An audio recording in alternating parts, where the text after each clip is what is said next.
Good morning, everybody. Welcome back to school and welcome back to reading. What you need for our first lesson back to school is your copy of the I Survived the American Revolution. We're reading chapters 15 and 16 today. You'll also need access to our Google Classroom to get our comprehension questions, which I will show you how to do once we read chapters 15 and 16. Okay, so where we left off before break was a very exciting moment. We left off. Ooh, I went too far back. I got really excited. We left off with Nate in chapter 14 in Brooklyn marching toward the Gowanus Heights.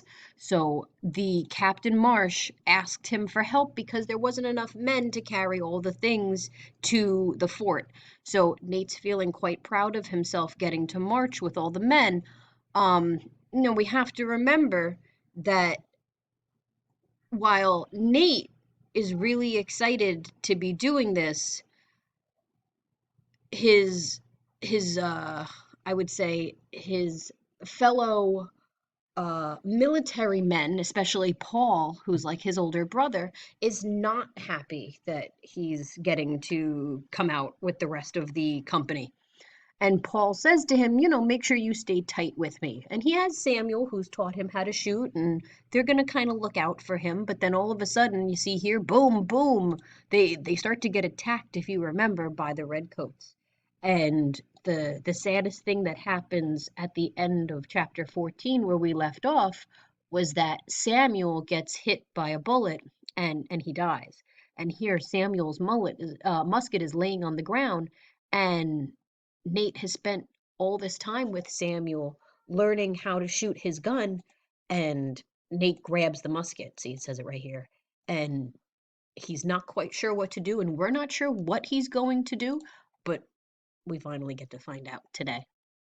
So here we go. Read along with me as we read chapters 15 and 16 of I Survived the American Revolution. Nate took off his big knapsack and grabbed some ammunition cartridges. He stuffed them into his pockets. Then he crawled back to his tree. He held his weapon like Samuel had showed him and aimed up the hill. He could see the soldiers in their blood-red coats hiding in the trees. It looked like only about 20 men, probably soldiers sent ahead as scouts. He waited for Captain Marsh's orders. "Present!" Captain Marsh shouted. Nate clicked back the flintlock, holding his aim. "Fire!" Nate pulled the trigger. Crack! The gunpowder exploded inside the gun. The musket ball streaked out of the barrel like a comet, trailing flames and smoke. The other men shot at the same time, and Nate's musket ball joined theirs in the blizzard of metal sweeping up the hill. The redcoats scattered. Nate and all the men reloaded. He aimed again, ready to shoot. But the redcoats didn't come back. They all waited for them to return. Minutes ticked by. Finally, Captain Marsh gave the orders for them to line up again. "We need to get to our camp, men," he shouted. Nate stood up. "Captain!" he called. "It's Samuel, sir." A moment later, all the men were gathered around Samuel's body. Martin knelt down and put his hand on Samuel's blood-soaked chest. He looked up at Captain Marsh. "He's gone, sir." Captain Marsh's stony face seemed to crumble for a moment, and then he regained his steely determination. The men all said a prayer, and then they stood silently. But then a chilling song shattered the moment. Rat-tat-tat-tat, rat-tat-tat-tat. Battle drums, like from Nate's nightmare. Except these were real. The sound got louder. Rat-tat-tat-tat, rat-tat-tat-tat, rat-tat-tat-tat. "What will we do, Captain?" Paul asked. Paul had an unusual look in his eye, one that Nate had only seen once before, during the storm that took Papa. It was fear. "We need to get back to the fort," Captain Marsh said. But it was too late. Before they could take a step, the ground started to shake. It sounded like a stampede of giants was heading right for them. And in a way, that was exactly what was happening. Suddenly, hundreds of soldiers were charging over the top of the ridge. They were not redcoats. They were not American. They wore dark green and red uniforms and tall, pointed silver hats. Ooh, anybody remember who these people are? They carried muskets topped with long, glistening bayonets. Hessians. The hillside exploded into a wall of flames and gunpowder smoke. Balls hissed by, smacking into trees and cutting holes in the ground. And this time, there was no way for the men of the Connecticut 5th to shoot back. The Hessians were pouring over the hills like a churning wave of green and red and silver. "Retreat!" Captain Marsh bellowed. The men scattered in different directions. Paul grabbed Nate by the arm and they tore through the woods. Cannon blasts rang out. Boom! Boom! That evil sizzling sound of approaching cannonballs filled the air. Crash! A cannonball shattered a tree right in front of them. Shards of wood flew like daggers. A sharp piece hit Nate on the cheek, an inch from his eye. Paul lost his grip on Nate. The smoke was so thick now, Nate could hardly see. He lost Paul and ran almost blindly, stumbling over rocks and weaving around trees, musket balls whizzing by. Nate heard footsteps behind him. Paul! But when he looked over his shoulder, he didn't see his friend. Instead, he saw a man in a silver hat, a Hessian. He was chasing after Nate with his bayonet held straight out in front of him, shouting angrily in a language Nate had never heard. But Nate did not need to understand the words. Even through the smoke, Nate could see the hatred and fury in the man's eyes. Oh my gosh, what's going to happen? Nate wanted to scream, "I'm not a soldier!" But it didn't matter that Nate was just an 11-year-old boy. That Hessian meant to kill him. Nate's legs were giving out. He was slowing down. He braced for the vicious stab, for the agonizing pain, for the end. But then a cannonball sizzled overhead, and it wasn't a regular cannonball. It was an exploding shell. Kaboom! The world around Nate seemed to shatter apart, and then whoosh. In the same instant, Nate was ripped up off the ground. There was a searing heat, a blinding light, and then darkness.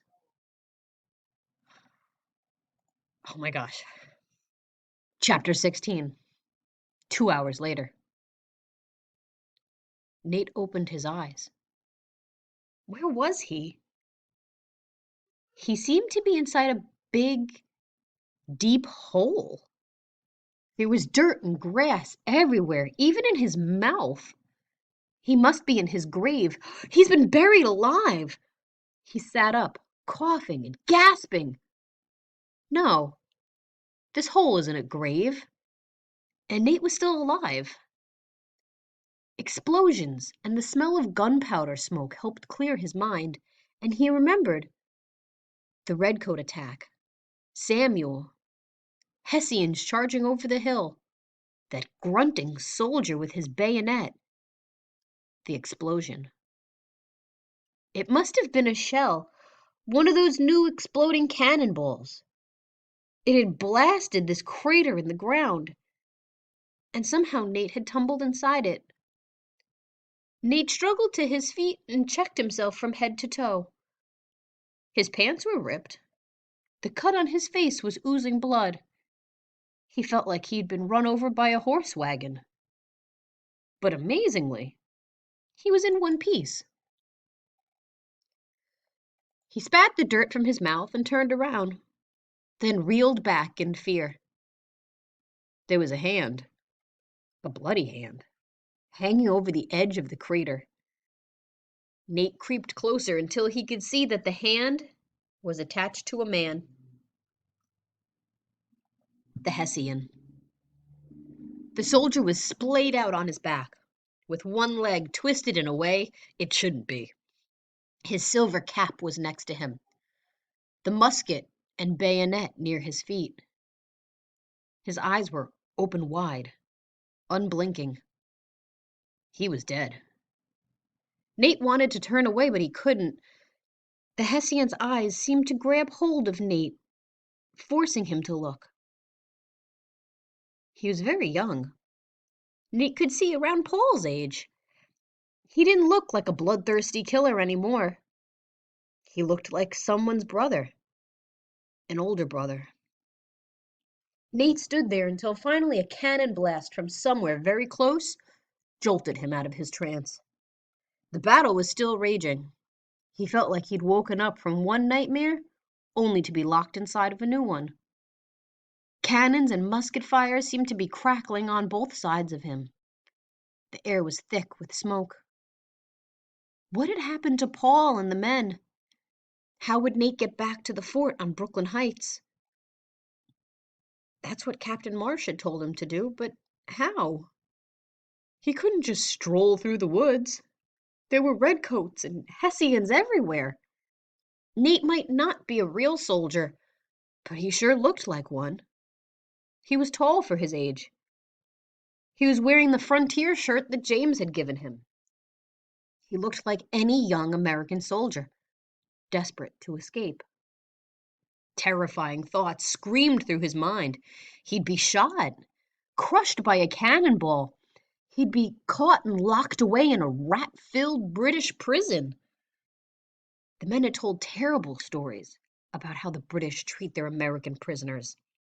They crammed them into filthy basements or old, rotting ships. Most men died slowly of starvation or fevers. Paul said he'd rather get shot on the battlefield than starve to death in a British prison. Nate started to shake. He looked at the big hole in the ground. Maybe he should just climb back down and curl up into a ball. What else could he do? And then, once again, his mind flashed to the pirate Slash O'Shea. He remembered a story Papa had told him about the last time Slash was in London. He'd been working as a pirate for a few years. He'd come ashore to hand out gold coins to poor kids on the street. A policeman spotted Slash and started to chase him. Slash managed to duck into a tavern. Inside was a man wearing a fancy blue velvet coat and a top hat. Slash dug into his pockets and pulled out a handful of gold coins. He slapped them on the table in front of the man. "For your coat and hat." A minute later, Slash was strolling out of the tavern in that fancy outfit. He strolled right past a group of policemen, tipping his hat like a gentleman. Slash escaped from London that night and was soon back at sea. Nate looked at the Hessian, lying on the ground, and he knew what to do. Oh, I think I know what he's going to do too. He knelt down and unbuttoned the brass button of the green coat. It was wrong to steal from a dead man, but this dead man had tried to kill him. Nate carefully slipped the coat off the man's body. He shook it out and tried it on. It hung down past Nate's knees, but Nate could easily fix that. He shrugged it off and used the Hessian's razor-sharp bayonet to help him tear off the bottom of the coat. He tried it on again. Better. Next, he put on the helmet. He had to push it back so it didn't cover his eyes. Finally, he picked up the Hessian's musket and bayonet and put it over his shoulder. Nate stood there, too scared to move. He just had to get out of the woods and across the field to the fort. It was only about a mile from here, Nate guessed.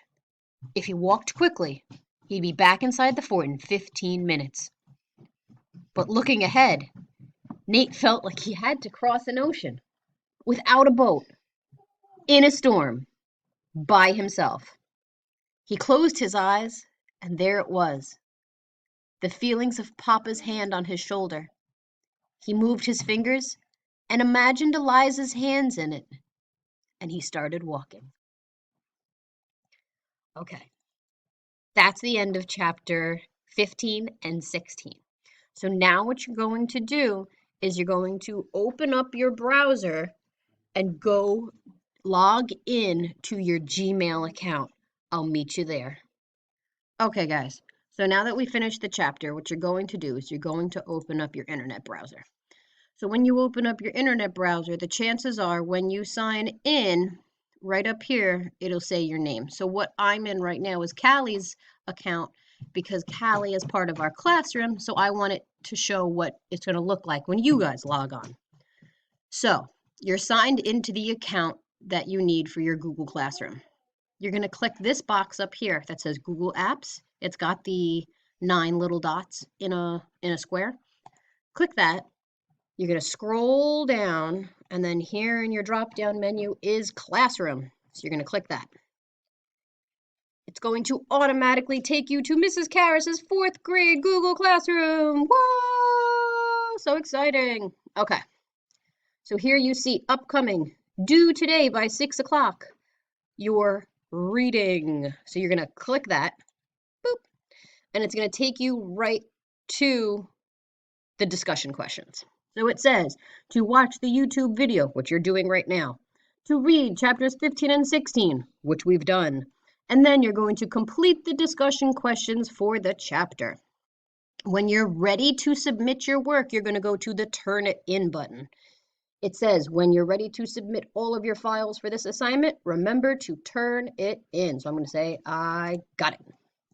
So here, your work. Right here in a Google document, you're going to click. It's going to pop open the Google document. And here are your chapter questions. So you're able to write right on the document. So I'm Callie, right? So I'm going to type my name. And then I'm going to start to answer the first question. Why did Nate think the soldiers were only scouts? So I'm going to click right below it, and I'm going to begin to type. But I'm also going to make sure that I'm answering in full 4th grade sentences. You are going to restate the question. You are going to support it with evidence from the text. So why did Nate think the soldiers were only scouts? Nate thought the soldiers were only scouts because, and then I'm going to go into my answer. If you really want to get super duper fancy and put your answers in a different color, because you see how my questions are blue, and you know me and my color coding, you just come right up here to text color, and you can pick any color you want. Please do not pick yellow, because then I will not be able to see your answers, and if I have to struggle to see your answers, the answer is wrong. Okay, so after you've done all your answers, everything for chapters 15 and 16, you're going to come up here to this button right here, turn in, and you're going to click it, and it sends it directly to me. Done. Isn't that amazing? So cool. Okay, so once you finish these questions, turn it in, send it to me, and then pop back over to my YouTube page, and you're going to watch my writing video. I'm going to explain everything about our state project today. Do not worry. Do not get scared. Just come back to the YouTube. Meet me for writing. Okay? I will see you guys tonight on Zoom in my new time change, 4 o'clock. We're not meeting at 6 anymore. We're starting to meet at 4 p.m. So I will meet you tonight at 4 o'clock, and we'll talk about chapters 15 and 16. We'll talk about our state project, and we'll talk about this crazy cool thing called Google Classroom that we're all trying to join. Okay? I can't wait to see you guys tonight. I'll see you soon. Bye. See you at 4 o'clock.